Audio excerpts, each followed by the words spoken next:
I think those four things kind of go hand in hand. And for this patient, the pain was really just holding her back from experiencing her full quality of life that she remembers and loves.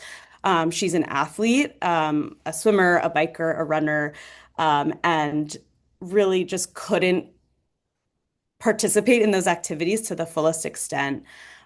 She had flares of chronic pain and flares of sexual dysfunction that really impacted her emotionally and physically. Um, and so I would say, kind of all of those things were impacted, and it didn't, like I mentioned at the beginning, it didn't fully resolve her pain. It didn't go from 100% to zero, but it did improve her quality of life, and that's sort of what we're looking at. Sort of brings me to my next point. So about counseling, I think that we need to emphasize the functional improvement. I think we need to set realistic expectations. I tell patients that shockwave is not going to bring you from 0 to 100, or in this case, 100% pain to 0% pain. But we need to look at sort of meaningful reductions in pain. I think the research shows typically 30 to 50% reductions or improvement in like the chronic male pelvic pain patients rather than overall cure, if that makes sense. I also think it's important to just address sexual function with our postpartum patients. There's a lot of reasons why sexual function can be impacted postpartum. And this case involved episiotomy scar pain, but there's been variable impacts of shockwave on sexual function. And it's just worth discussing that it's a multifaceted issue in a lot of these patients. And then we also, of course, in counseling, just need to acknowledge evidence gaps. Evidence is strong in male chronic pelvic pain, but postpartum specific data is limited. I'm so glad you asked this because I love research, and I think that this question just really hits the nail on the head.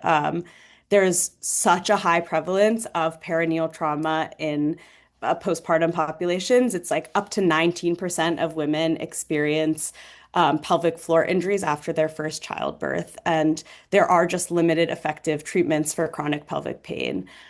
So we need to think about what other tools we can add for patients who have these chronic sequelae, like after childbirth.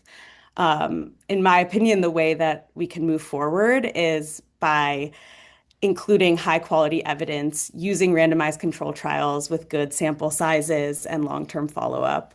Um, I think this case report, the patient was postmenopausal already, so we definitely need to determine the ideal timing, like early postpartum, late postpartum, or even waiting, such as we did for years. I don't think that would be the ideal timing, but early versus late postpartum, at least, we'd need to determine the number of sessions, the energy levels, and the treatment intervals for patients who are coming for chronic pain.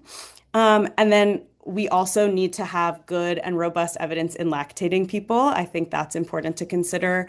Of course, shockwave is an external therapy, it's non-pharmacologic, but we always need to have good specific safety confirmation in any breastfeeding population to sort of strengthen our evidence base. Um, one thing I'm also personally interested in is to do, I think, a cost-effective analysis comparing shockwave to our current standard treatments, sort of just understanding globally what we can provide our patients so that we're giving them the best care possible. I'm definitely excited to see more research in shockwave in female patients and in postpartum patients in the future. But we certainly need like good sample sizes, good long-term follow-up before we include it in any formal guidelines.